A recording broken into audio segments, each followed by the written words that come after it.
Hello, hello, hello. Hello, and welcome to another extraordinary day. Woo, baby, today is day 13. Woo, woo, woo. Day 13 of my 23-day gratitude journey, and I couldn't be more happier because you know what? We have passed the halfway mark and we are getting ready for the second half of this extraordinary journey. We are so happy. I am super happy. I am super excited to be here today because today it's a message that I have been preparing for the last little bit, and it's just been compiling with some information, reviewing my notes, and taking a look of what life is presenting, right? So that's why today is super interesting for me because, well, um, as the title of this video states, what if it works? You know, what if it works? That is the question I have for you today, my friends. What if it works? You know, more often than not, we ask ourselves, or we stop ourselves from taking action because we may have something along the lines of saying, well, what if I fail? What if I can do it? What if I'm not enough? What if? And you know, and we put a lot of different combinations and parts to the whole what if. But you know, you understand that you can also change that sentence to something empowering. What if it works? What if it works? Instead of saying, what if it fails? What if it works? And you see, my beautiful bride, she has that written down on right on her desk.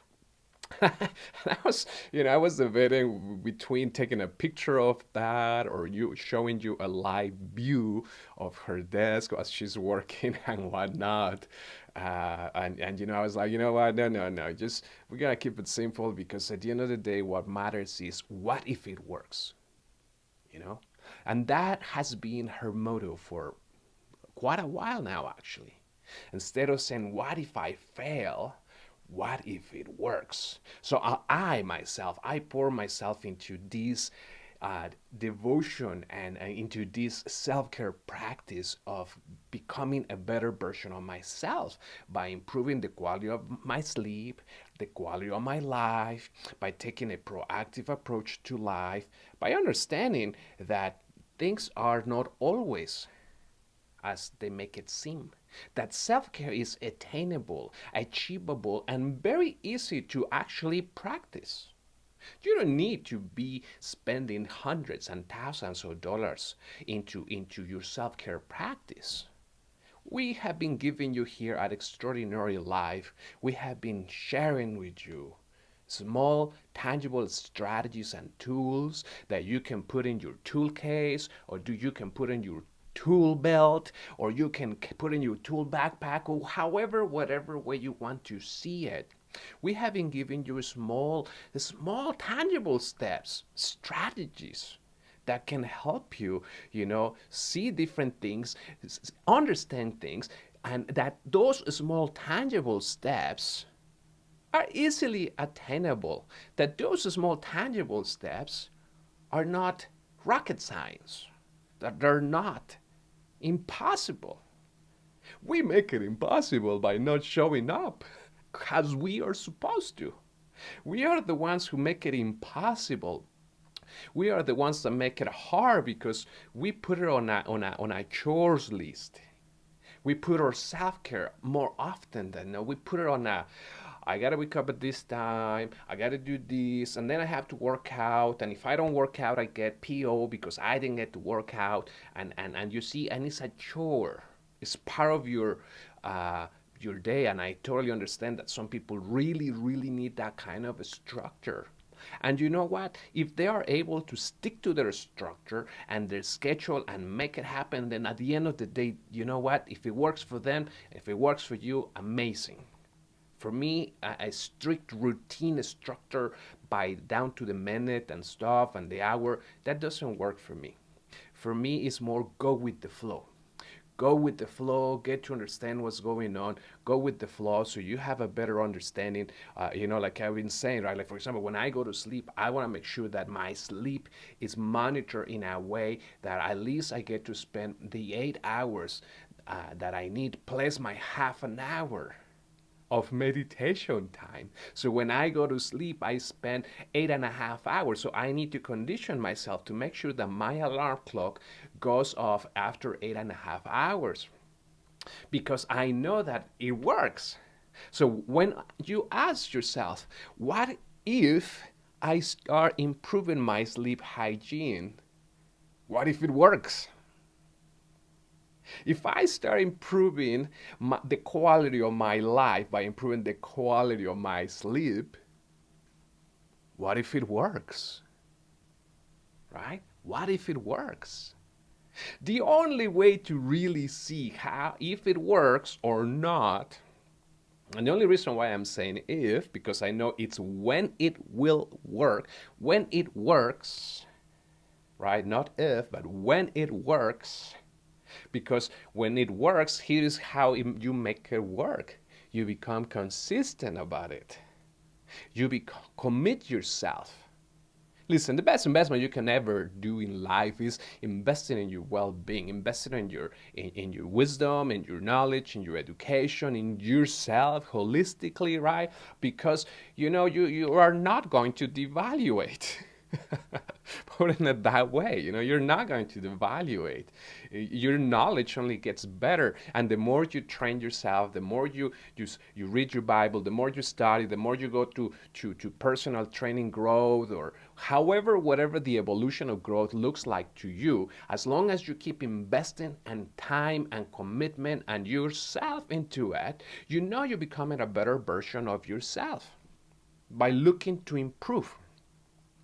But you see, more often than not, we allow fear to be right in the middle of the way. And we even express that level of fear drastically. You know what I mean? Like when we express level of fear, sometimes we go like, we are really spooked or really scared of the outcome. And why am I saying this to you? Is because I had a recent conversation that it became crystal clear to me that's a pattern, that's a behavior that we have sometimes. That we seems to tense, seems to already prejudge. We already are criticizing the possibilities and prejudging the possibilities, and now we're already afraid of the possibilities and the outcome. I'll tell you a story here super quick. My youngest beautiful daughter, she during high school, she was a wrestler, and she was actually pretty good though. She won a city championship, and she was amazing.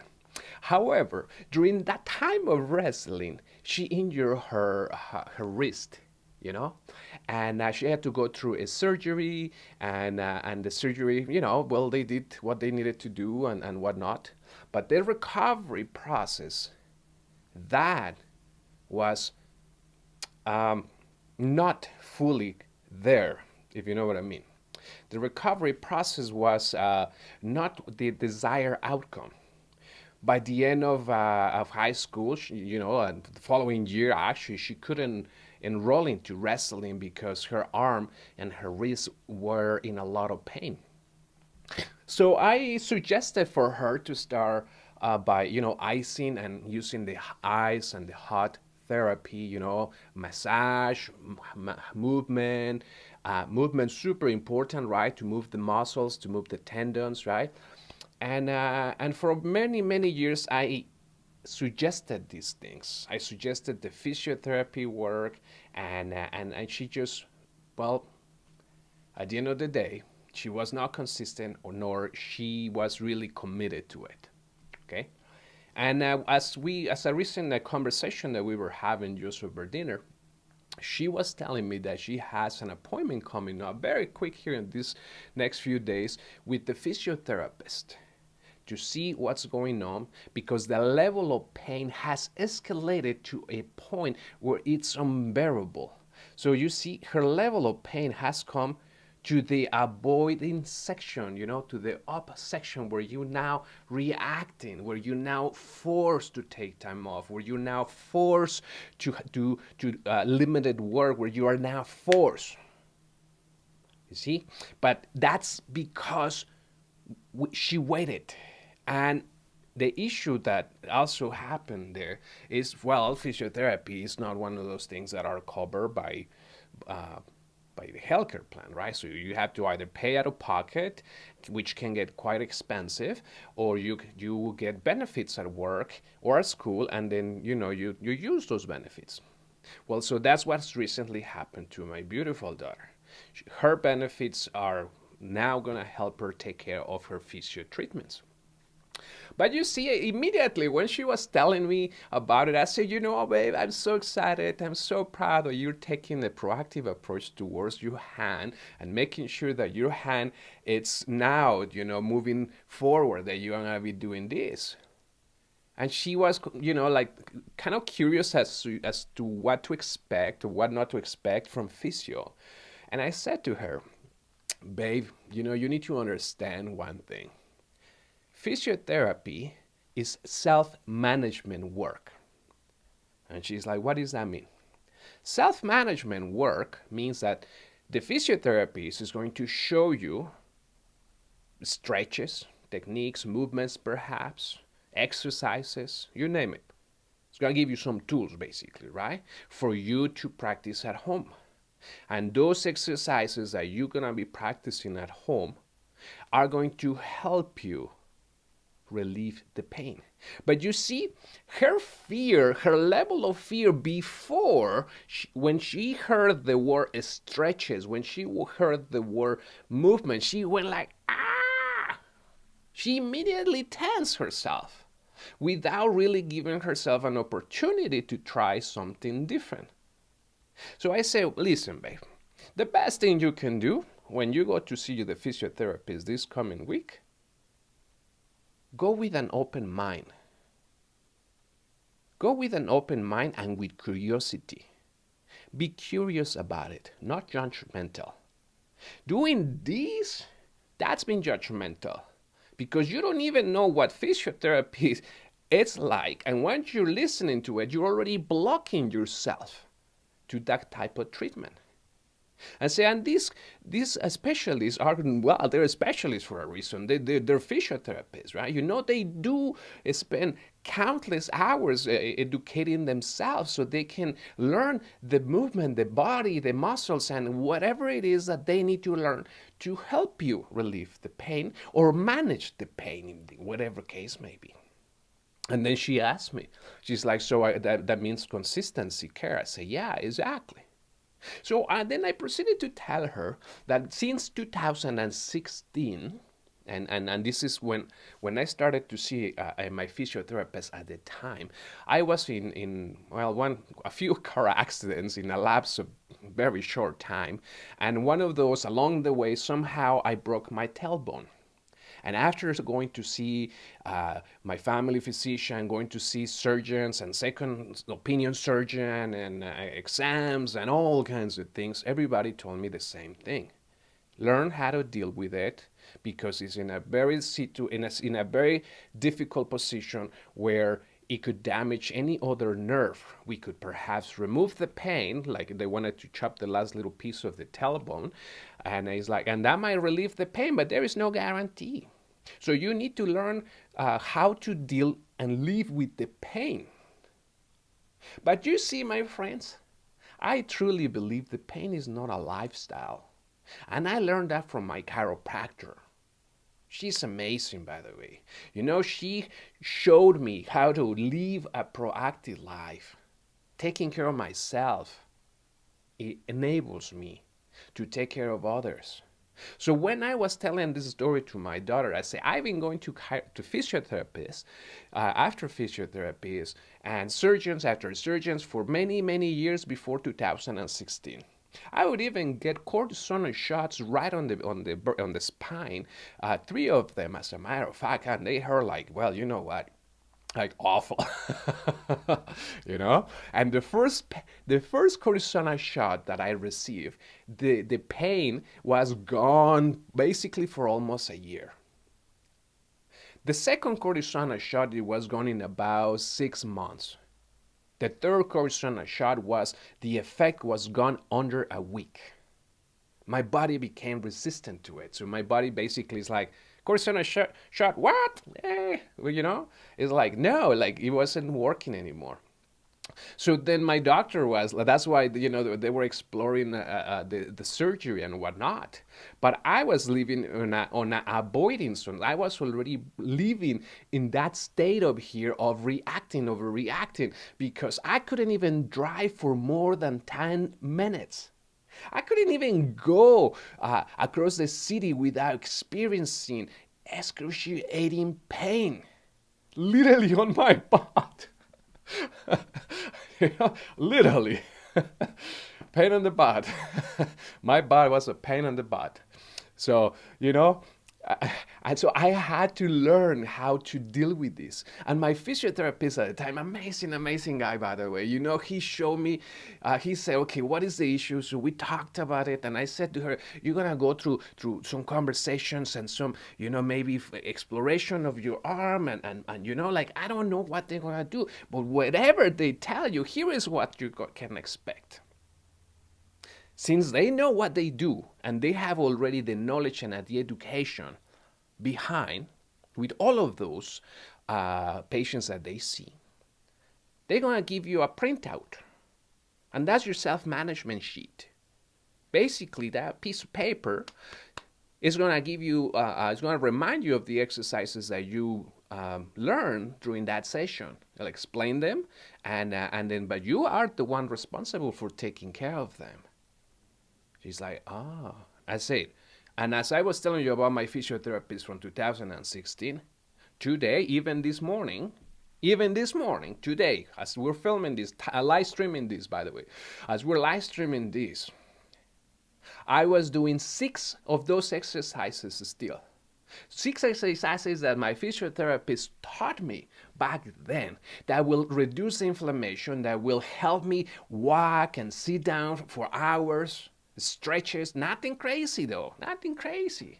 But those exercises, even though that is 2024, almost 10 years later, I'm still using those exercises because I know it relieves the pain. I know it suits my bottoms. It takes the pain away after me sitting for many hours on the computer, if I'm doing a lot of work or if I'm teaching in front of a computer or whatever the case may be. But I became proactive about not just spending many hours in front of the computer, but rather than waiting to go from the safe zone to the caution zone to the danger zone to the avoidance zones, as you keep going up the levels, your body is telling you, your body is sending signals your way, telling you, hello, it's time to wake up, it's time to get up, it's time to move, it's time to, I don't know, maybe stop eating so many tacos. Tacos. Yeah. You know what I mean? Your body is telling you what is it that is going on. So that's what I was able to share with my beautiful daughter. I said, listen, babe, whatever the exercises they give you, at the end of the day, they might give you 12 to 16 exercises. Make sure you're consistent with them. But again, my friends, and just to wrap things up here in a couple minutes, self-care is a personal choice. By you and I taking a proactive approach to taking care of ourselves, by taking a proactive approach in life, we can prevent many things, many things in life. And it's a personal choice once again. Nobody has to convince you that you want to get better, that you desire to get better. because you want to desire to get better. You want to desire. It's a natural thing that comes from within. My daughter got to a point where she is in so much pain that she cannot do the same type of work that she was able to do before. Now there is limitations there. There are limitations that are delaying that work, that are affecting her arm by not taking care of this. But now here is the best news of all. Here's the best news, because she was very concerned that not taking care of this for years could cause permanent damage. And I said, well, listen, here is what you got to remember. There's a Chinese proverb that says, when was the best time, or when is the best time to plant a tree? And the best time to plant a tree was 20 years ago. But the second best time to plant a tree is today. So even though that she was not taking care of herself the way that she should have several years ago, today she has an opportunity to once again take care of herself with intention, with purpose, of feeling better and having a day with less pain, a day where she can resume her activities. And that, my friends, at the end of the day, that's what matters to all of us, right? So before we go, I just want to extend an invitation to something else here before we go. If you are enjoying this gratitude journey, and if you are enjoying these teachings, we have another amazing opportunity coming up around May. And I told you yesterday, I gave you a little preview about it, but I want to actually show you what it means. It is called Living an Extraordinary Life. This is an 8-week program that is going to be live on Zoom from Friday, May 2nd to Friday, June 21st. 8 weeks program where we're going to spend time together. We're going to work together. We're going to develop those skills that we need to master in order for us to live an extraordinary life. And guess what, my friends? Right now, as you get to see, right now, there is 70% off if you take and you have this discount, this 70% off until March 30th. How crazy is that, eh? Woo, my friends, that's amazing. All the way until March 30th. So you have the next month and a couple of weeks to make this decision to join and to invest in your well-being. These 8-week programs, if you'd like to know more about it, you can take a look at our website, extraordinarylife.ca. The registration, it's already open. The early registration, I should say, it's already open. We are welcoming all of our new members to this extraordinary life community. And my friends, but don't take my word for granted. I like to show you what some of our clients, some of our students and attendees have said before. Here is one from our amazing Tamara, where she says, thank you for guiding me towards a healthier and more intentional version of myself. And that, my friends, is a true testament. Again, it's a true testament of the power of intentional living, the power of living a mindful life. What if it works? Remember, what if it works? You put yourself into it, you commit yourself. What if it works? Now, another one that I love to show you as well for our Living an Extraordinary Life program happening from May 2nd to June 21st. This is going to be at 11 a.m. Mountain Standard Time. Another one of our beautiful attendees as well. She said, I have already noticed improvement in my life, mindset, and energy after only 2 sessions. Mic drop. I love it. I love it. I love it when we see immediate transformation. I love it when we see those radical changes in people's lives. It's an extraordinary opportunity for all of us to see it, to live it, to witness it, to embody it into ourselves. So I'm inviting you, my friends, to ask yourself that question. What if it works, right? What if it works? What if it works? I want to make sure you understand that, because you have an opportunity to really invest in yourself today instead of be reactive down the road. I didn't have that choice. I didn't have that opportunity. I was forced to take on that choice, to make that choice of jumping into living an extraordinary, mindful life. So I want to make sure that you also have that opportunity and to remember, my friends, that I just love to be here looking after you, taking care of you, helping you take care of yourself, actually, because I know that those who have taken a radical approach towards living an extraordinary life, many of you are already living it. Many of you are already doing, and I congratulate you for that, my friends. Thank you so much again. We'll see you tomorrow morning, tomorrow for day 14. I am super, super excited for day 14 as we continue with this extraordinary journey of 23-day gratitude journey, my friends. So let's close here this evening with a little bit of music, and if you want to stick around, stick around. If you need to get going, I totally get it, but we'll see you soon. We'll see you tomorrow, my friends.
Quisiera decir que esto ya pasó, pero viaje me hallo solo para estar con vos. Prepárate, hoy paso por ti que te quiero ver. Recordemos esa noche en el hotel, que otra como yo no vuelves a ver, mamá. Como nos comimos, pienso cada día como repetirlo. Tu vestido Versace en el piso, si pasó fue porque así lo quisimos, yeah. Como nos comimos, pienso cada día como repetirlo. Tu vestido Versace en el piso, si pasó fue porque así lo quisimos.